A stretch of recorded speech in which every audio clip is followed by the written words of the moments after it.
श्री महालक्ष्मी माता प्राण प्रतिष्ठापना कळसारोहण व भव्य त्रैवार्षिक यात्रेची पूर्वनियोजित बैठक। यात्रेनिमित्त होणार विविध कार्यक्रमांचे आयोजन। आशिषभाई शाह यांनी दिली माहिती। निपाणी नगरीचे ग्रामदैवत श्री महालक्ष्मी नूतन मंदिरात मूर्ती प्राण प्रतिष्ठापना होणार आहे। या महालक्ष्मी देवीची मूर्तीची निर्मिती अयोध्येतील राम मंदिरातील श्री रामलल्लांची मूर्ती घडवणारे जागतिक कीर्तीचे मूर्तिकार अरुण योगीराज यांनी ही मूर्ती केली आहे। निपाणीच्या इतिहासामध्ये सुवर्ण अक्षराने नोंद व्हावी अशी ही घटना निपाणी वासियांच्या दृष्टीने संपन्न होणार आहे।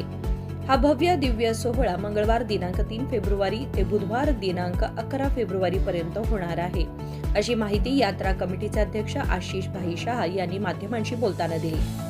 प्रारंभी स्वागत प्रशांत गुंडे यांनी केले।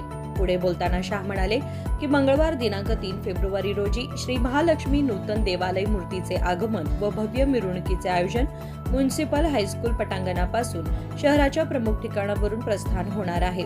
तसेच दिनांक 4 फेब्रुवारी रोजी सकाळी श्री गणेश पूजन आणि विधिवत पद्धतीने होम हवन, गुरुवार दिनांक 5 रोजी नूतन मंदिर वास्तुशांती व होम हवन, तसेच दिनांक 6 रोजी सकाळी नूतन मूर्ती प्राण प्रतिष्ठापना व कळसारोहण, दुपारी 4 नंतर त्रैवार्षिक यात्रेस प्रारंभ, श्री महालक्ष्मी देवीची ओटी भरणे, नैवेद्य अंबिल याचे आयोजन, दिनांक 7 रोजी अभिषेक, पूजा, ओटी भरणे, नैवेद्य अंबिल कार्यक्रम, दिनांक 8 रोजी दादाराजे सरकार यांच्या शुभ हस्ते सकाळी अभिषेक व पूजा, दुपारी 12 वाजता आमदार जोल्ले यांच्या उपस्थितीत भव्य पालखी मिरवणूक, सोमवार दिनांक 9 रोजी सकाळी अभिषेक, पूजा आणि होम हवन, दिनांक 10 रोजी सकाळी अभिषेक व पूजा, दुपारी कुंकुमार्चन आणि सायंकाळी देवीचा गोंधळ होणार आहे।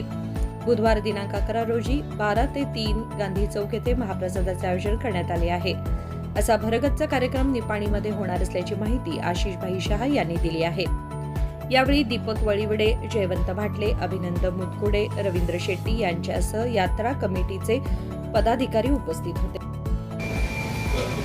सर्व वृत्तपत्राचे प्रतिनिधी, सोशल मीडिया या सगळ्यांचं 3 ते 11 तारखेपर्यंत होणाऱ्या त्रैवार्षिक यात्रा आणि मूर्ती प्राण प्रतिष्ठापना, वास्तुशांती आणि कळसारोहणच्या कार्यक्रमाच्या आयोजित केलेल्या पत्रकार परिषदेला उपस्थित असलेल्या सर्व प्रतिनिधींचं मी आमच्या या ट्रस्टतर्फे सर्वांचं मी हार्दिक स्वागत करतो। आणि ह्याची 3 ते 11 तारखेपर्यंतची जी रूपरेषा आहे कार्यक्रमाची, ते आमचे अध्यक्ष आशिषभाई शाह हे आपणाला सविस्तर सांगतील। मी परत एकदा स्वागत करतो। आपल्या सगळ्यांनाच माहिती आहे की निपाणीचे ग्रामदैवत श्री महालक्ष्मी ची नवीन मंदिर ची वास्तुशांती, कळसारोहण तसंच नवीन मूर्तीचं आगमन हे उद्या 3 तारखेपासून हा पूर्ण कार्यक्रम चालू होणार आहे। 6 तारखेला आपला कळसारोहण आहे। उद्या 11 वाजता म्युनिसिपल हायस्कूलच्या ग्राउंडवरती त्या मूर्तीचं आपण उद्घाटन सारखं ती सगळ्यांच्या समोर ओपन करणार आहोत आणि त्याच्यानंतर मिरवणुकीला सुरुवात करणार आहोत, जी गावातनं सर्व वाद्यांच्या बरोबर ती मिरवणूक होणार आहे। आजपर्यंत आपण सर्वच पत्रकारांनी प्रसिद्धीसाठी प्रत्येक यात्रेच्या वेळी भरपूर सहकार्य केलेले आहे। यावर्षी फक्त यात्रा नसून नवीन वास्तुशांती पण असल्यामुळं हा महोत्सव 3 तारखेपासून 11 तारखेपर्यंत होणार आहे। 6 तारखेपासून आपली यात्रा चालू होणार आहे। तर या सर्वच कार्यक्रमांसाठी तुम्ही प्रसिद्धी चांगल्या पद्धतीने द्यावी। मी तुम्हाला आता डे वाईज शेड्यूल सांगतोय। 3 तारखेला नवीन मूर्तीचं आगमन व त्याच्यानंतर त्याचं पूर्ण मिरवणूक आणि रात्री मंदिरामध्ये ती मूर्ती येईल। 4 तारखेला आणि 5 तारखेला सर्व धार्मिक होम हवन होणार आहेत। 6 तारखेला त्याची प्रतिष्ठापना होईल, कळसारोहण होईल आणि 6 तारखेला दुपारनंतर त्रैवार्षिक यात्रा सुरुवात होणार आहे। त्रैवार्षिक यात्रा दर 3 वर्षांनी होते, त्या पद्धतीनंच निपाणकर सरकारांच्या हस्ते अभिषेक होऊन त्याची सुरुवात होईल। त्याच्यानंतर 6 आणि 7 तारखेला ओटी भरण्याचा कार्यक्रम राहणार। 8 तारखेला पालखी मिरवणूक जे आपल्या प्रथेप्रमाणे स्थानिक आमदारांच्या हस्ते त्या पालखी मिरवणुकीची सुरुवात होती. तसंच आम्ही ती मिरवणूक यावर्षी थोडीशी लवकर घेतलेली आहे, कारण थोडा वेळ या मिरवणुकीत जास्ती जातो. त्याचे विचार करून यावर्षी आपण 11 वाजता ही पालखी मिरवणूक सुरुवात करणार आहोत. ही आपल्या म्हणजे रूट प्रमाणे येऊन मंदिरात आल्यानंतर 9 तारखेला सर्व जे काही जनता आहे, जी काही मुलं आहेत, ज्यांना होम करण्याची इच्छा आहे, त्यांना होम करण्यासाठी 9 तारखेला एक दिवस पूर्ण होमचा कार्यक्रम ठेवलेला आहे. 10 तारखेला आपण कुंकुमार्जन आणि त्याच्यानंतर गोंधळ हा कार्यक्रम आहे आणि 11 तारखेला महाप्रसाद आहे. आता यात प्रामुख्यानं 3 तारीख ते 6 तारीख म्हणजे मूर्ती आपल्या वेशीला आल्यापासून ते 6 तारखेला प्रतिष्ठापना होईपर्यंत आपण महालक्ष्मीचा जप हा कंटिन्युअस मंदिराच्या तिथं चालू ठेवलेला आहे. सकाळी 7 ते संध्याकाळी 7 पर्यंत हे महिला वर्ग जप करणार आहेत आणि संध्याकाळी 7 नंतर सकाळी 7 पर्यंत हे सर्व पुरुष वर्ग जप करणार आहेत. या जपसाठी पण बऱ्याचशा म्हणजे यावेळी पण महिलांचा सहभाग प्रामुख्याने दिसून येत आहे की त्यांची एवढी यादी आलेली आहे की त्यांचे सगळ्या दिवसाचे सगळे स्लॉट बुक झाल्यासारखं झालेले आहेत. म्हणजे तेवढी जण बसायला इच्छुक आहेत. आणखी नावं वाढूनच येत आहेत. त्याच पद्धतीनं पुरुष वर्ग पण बसणार आहेत. यासाठी हे सगळं डिसिप्लिन मेंटेन करण्यासाठी आम्हाला खास करून अनिरुद्ध बापूंची जी संघटना आहे ती संघटना 6 आणि 7 तारखेला इथं सेवा देणार आहेत. म्हणजे ओटी जे येतात ते ओटीचं सॉर्टिंग करणं, ओटी घेणं आणि त्याचं पॅकिंग करून देणं सर्व विनामूल्य करणार आहेत.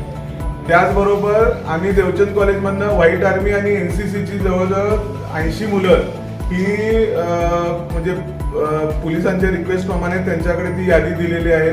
ती मुलं या सर्व कार्यक्रमामध्ये ज्या पद्धतीनं पोलिसांना आवश्यक असेल ती इथं हजर राहतील आणि आपले जे मेन प्रामुख्याने जे 2-3 कार्यक्रम आहेत म्हणजे ज्याच्यामध्ये आपली पालखी मिरवणूक असेल, उद्याची मिरवणूक असेल आणि त्याचबरोबर 6 तारखेला कळसारोहणच्या वेळी त्यावेळी ही मुलं सगळी असणारच आहेत, 80च्या 80 मुलं. त्याचबरोबर कॉलेजच्या वतीने दिंडी ही उद्या आयोजित केलेली आहे. त्यामध्ये जवळजवळ 150-200 मुलं सहभागी घेणार आहेत. ती लोक दिंडी त्या मिरवणुकीमध्ये करणार आहेत. तसंच इस्कॉनवाल्यांनी पण त्यांचं जे काही या प्रोसेशनमध्ये उद्याच्या सहभाग घेणार आहेत आणि त्यांचा ग्रुप पण एक दुपारपासून या प्रोसेशनमध्ये सहभागी होणार आहे. सर्वच ग्रामस्थांच्याकडून एवढा रिस्पॉन्स येत आहे. प्रत्येक गल्लीकडून आम्हाला विचारपूस होत आहे की आम्ही नियोजनाच्या दृष्टीने आम्ही कुठल्या दिवशी येऊन तुमचं सहकार्य करावं, कारण त्यांना सगळ्यांनाच यायचं आहे पहिल्या दिवशी. पण आम्हीच त्यांना सांगितले की तुम्ही थोडं स्प्लिट करून 6 आणि 7 तारखेमध्ये यावे. तसंच गारवासाठी 4 आणि 5 तारखेला मोठ्या प्रमाणावरती बरेचशी लोक गारवा हा घेऊन येणार आहेत. या सगळ्याचं नियोजन आम्ही करत आहोत. कार्यकर्ते उत्साही आहेत, पण त्याचबरोबर सर्व ग्रामस्थ, सर्व पक्षीय लोक आणि सर्व धर्मीय लोक यामध्ये सहभाग घेत आहेत. मला यामध्ये उल्लेख खरोखर मगाशी मी बोलल्याप्रमाणे कमिशनर साहेबांचं आणि तहसीलदार साहेबांचं खास करून त्यांचं कौतुक करायचं होतं की ज्या ज्या गोष्टी आम्ही त्यांच्या समोर मांडल्या त्या त्या गोष्टी पूर्ण करण्यासाठी त्यांनी जो काही यंत्रणा राबवायची होती त्यांनी ती राबवलेली आहे. तर या सर्व तुम्ही पण बघितलं असेल. आता तिथलं डांबरीकरण असेल, ते गटरचा इश्यू होता तो सॉल्व्ह केलेला आहे. TEB वाल्याने डांबाचा प्रॉब्लेम होता, वायरिंगचा होता, तो सगळा सॉर्ट केलेला आहे. आता TC त्यांनी ऍडिशनल तिथं या म्हणजे कार्यक्रमाच्या दृष्टीने लोड वाढेल म्हणून TC ऍड केलेला आहे. पाण्याची सुविधा म्युन्सिपालिटीकडून होत आहे. त्यामुळं सर्वजणच पॉझिटिव्हली या सर्व यात्रेला कसा आपण हातभार लावू शकू यासाठी प्रयत्न करत आहेत. त्यामुळं आम्हाला आनंद होतोय की हे सगळे ग्रामस्थ मिळून या ग्रामदेवीच्या स्वागताचं व या यात्रेसाठी सहभाग घेत आहेत. आणि सगळ्यांनीच यापुढे देखील सहकार्य करून मीडियाला खास, कारण मीडियामध्ये जेवढी प्रसिद्धी होती तेवढी कशामध्ये होत नाही. आता डिजिटल मीडियामधनं पण रील्सच्या माध्यमातून पण या यात्रेसंदर्भात बरंचसं प्रचार त्यांच्या इंस्टाग्राम फेसबुकवरनं होत आहे. पण सगळ्यात महत्त्वाचा जो काही आहे तो आपला पेपर मीडिया आहे. तर त्या पेपर मीडियाने पण जसं सहकार्य आजपर्यंत केलेलं आहे, चांगल्या पद्धतीने याचं कव्हरेज करून हा सर्व कार्यक्रम जास्तीत जास्त चांगल्या पद्धतीनं कसा आपण म्हणजे लोकांच्या समोर आणू शकू यासाठी प्रयत्न करावे. आपल्या सर्वच स्टाफला माझी विनंती आहे की तुम्ही तर प्रतिनिधी आहात, पण तुमच्या ऑफिसमधल्या सगळ्याच स्टाफला 11 तारखेला महाप्रसादाला कंपल्सरी इथं यायला सांगा आणि त्यांनी इथं प्रसादासाठी यावं ही आम्ही विनंती करतोय. आणखीन काही आपल्याला जर काही सूचना असतील तर ते आम्हाला कराव्यात. आणखीन काही आपल्याला अजून एक दिवस असल्यामुळं आणखीन काही करता येत असेल तर त्यासाठी आपण नक्कीच प्रयत्नशील आहोत आणि चांगल्या पद्धतीने करूया. तुमचं सहकार्य हे मी अपेक्षित धरून फोटो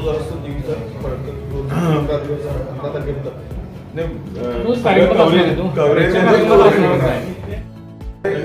आम्हाला पण क्राऊडचा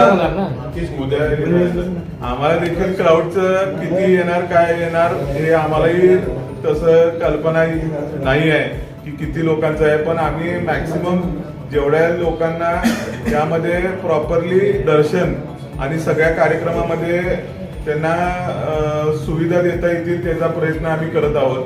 आणखीन काही सूचना असेल तरी आपण द्यावे एवढंच मी विनंती करतो.